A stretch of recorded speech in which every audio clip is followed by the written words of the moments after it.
Na segunda parte agora de energia da ionização, vamos fazer uma breve discussão sobre as chamadas irregularidades nas energias de ionização. Aí, como assim irregularidade? Lembra que se os elementos estiverem no mesmo período, as suas cargas nucleares efetivas são determinadas pela carga nuclear e, consequentemente, a carga nuclear efetiva determina o raio. Então, na tabela periódica, se nós analisamos da esquerda para a direita, a tendência do raio dos elementos é diminuir.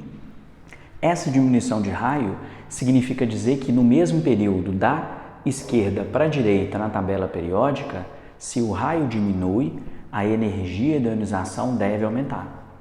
Só que isso não acontece com alguns elementos. Quando nós comparamos ali do berílio para o boro, são dois elementos que são adjacentes na tabela periódica. Teoricamente, o boro e o berílio estão no mesmo período e a carga nuclear efetiva do boro é maior que a do berílio. Então, o boro apresenta um raio menor que o berílio, consequentemente, seria mais difícil remover um elétron de valência do boro do que do átomo de berílio. Isso é a previsão, é a teoria. Só que o dado experimental mostra o contrário. O dado experimental mostra que é mais fácil remover um elétron de valência do boro do que remover um elétron de valência do berílio.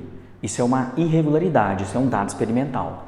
Acho difícil ele te perguntar no exercício qual irregularidade, mas ele pode te apresentar o dado experimental e pedir para você explicar. Então, a irregularidade, berílio, boro.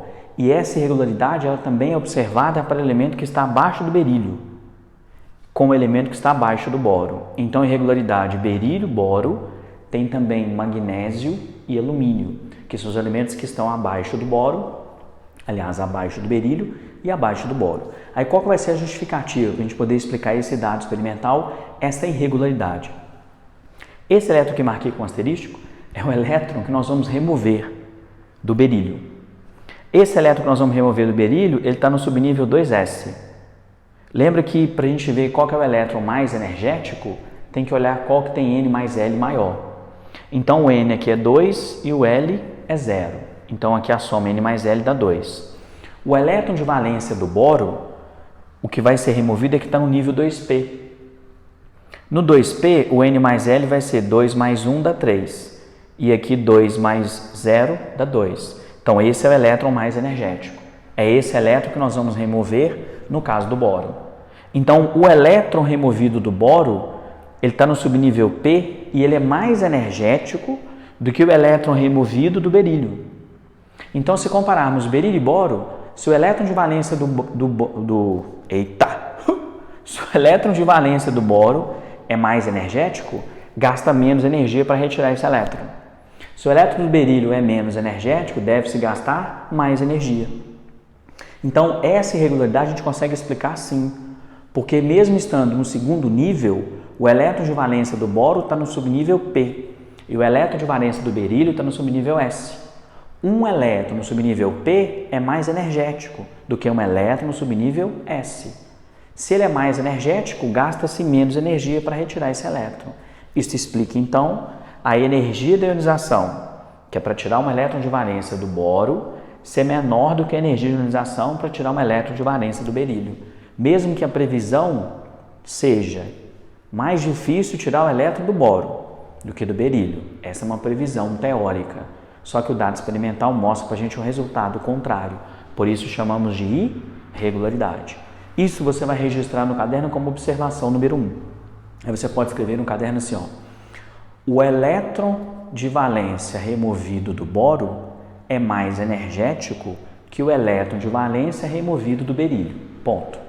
Logo, a energia da ionização para o boro deve ser menor em relação à do berílio. Ponto. Além disso, tal irregularidade também é observada entre os elementos magnésio e alumínio. Ponto final. Outro exemplo de irregularidade também podemos observar nos elementos nitrogênio e oxigênio. Novamente, quando consideramos o mesmo período na tabela periódica, se o átomo de oxigênio tem número atômico maior que o átomo de nitrogênio, quer dizer que o oxigênio tem uma carga nuclear efetiva maior que o nitrogênio. Então, o raio do oxigênio é menor que o do nitrogênio. Sendo assim, o elétron de valência do oxigênio está mais próximo do núcleo. Deve-se então gastar mais energia para remover esse elétron de valência, o que não é observado na prática.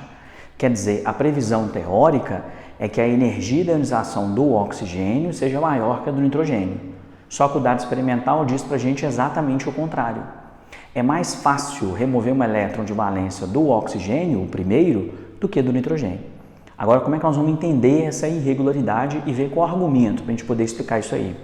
O elétron removido do nitrogênio, esse que eu marquei aqui, como asterisco, esse elétron a ser removido do nitrogênio, ele está no subnível P. O elétron de valência a ser removido do oxigênio também está no subnível P. Então, a princípio, eles teriam o mesmo valor de energia. Só que aqui tem uma diferença. Para remover o elétron de valência do oxigênio, nós vamos remover um elétron que ocupa um orbital que já tem um elétron. Então, essa é a representação de uma orbital. Como nesse orbital tem 2 elétrons, nós vamos tirar esse elétron e existe, querendo ou não, uma repulsão desse elétron com esse. Se o elétron removido do oxigênio está em um orbital completo, existe ali maior repulsão. Maior repulsão quer dizer que vai ser um pouco mais fácil tirar esse elétron, justamente porque existe uma repulsão, já que os dois ocupam o mesmo orbital. É claro que isso não contradiz o que a gente discutiu no chamado princípio da exclusão de Pauli. É possível 2 elétrons ocuparem o mesmo orbital, desde que os spins sejam contrários. Aí a discussão que nós fizemos era, os spins são contrários, de modo que o campo magnético diminui um pouco a repulsão elétrica. A repulsão ela não deixa de existir, ela existe. Então, se a gente for pensar nesse elétron, se existe aqui uma repulsão, é mais fácil tirar esse elétron do oxigênio do que tirar esse aqui do nitrogênio. Ele está em um orbital que só tem um elétron, então aqui é menor a repulsão. Então, é mais fácil retirar esse elétron, já que aqui existe uma repulsão, o que não observamos no caso do elemento nitrogênio. Esta mesma irregularidade também é observada para os elementos que estão abaixo do nitrogênio e abaixo do oxigênio, que é o elemento fósforo e o elemento enxofre. Então, para a gente poder fechar essa irregularidade, vamos colocar aí no caderno uma segunda observação, que é justamente para poder explicar esse dado experimental. Aí você pode colocar no seu caderno assim, ó. O elétron de valência removido do oxigênio ocupa um orbital em que a repulsão é maior, vírgula. Logo, gasta-se menos energia para remover o elétron de valência do oxigênio em relação ao nitrogênio. Ponto. Além disso, essa irregularidade é também observada nos elementos fósforo e enxofre. Para fechar agora energia de ionização, vamos para a terceira parte, que são as chamadas generalizações das energias de ionização. Novamente reforço, tome um pouco de cuidado com essas flechas.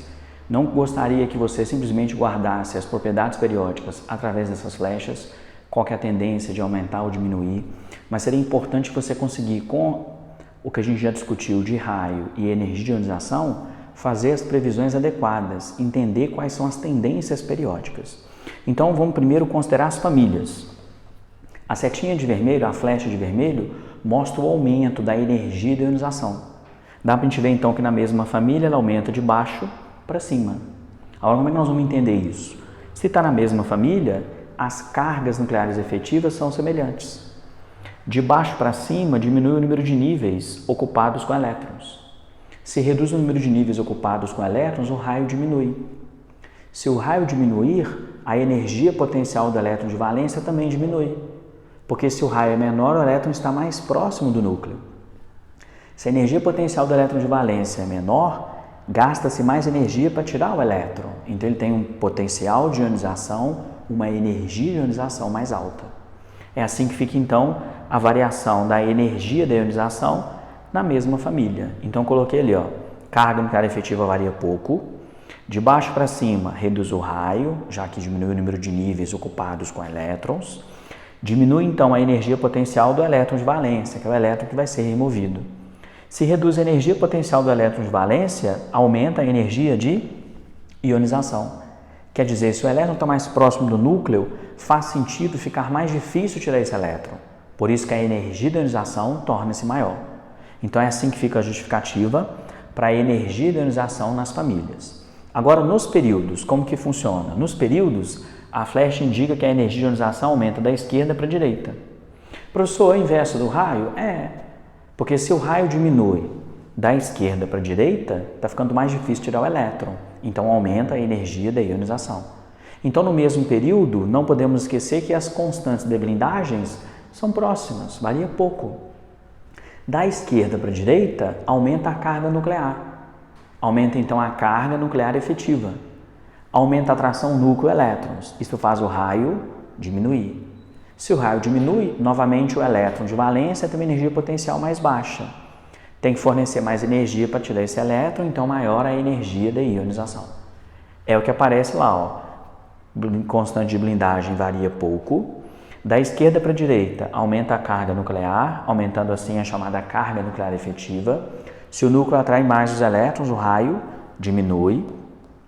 O elétron ser removido está mais perto do núcleo, então ele tem uma energia potencial mais baixa. Consequentemente, maior a chamada energia de ionização. Assim, então, podemos fechar a segunda propriedade periódica, que é a chamada energia de ionização.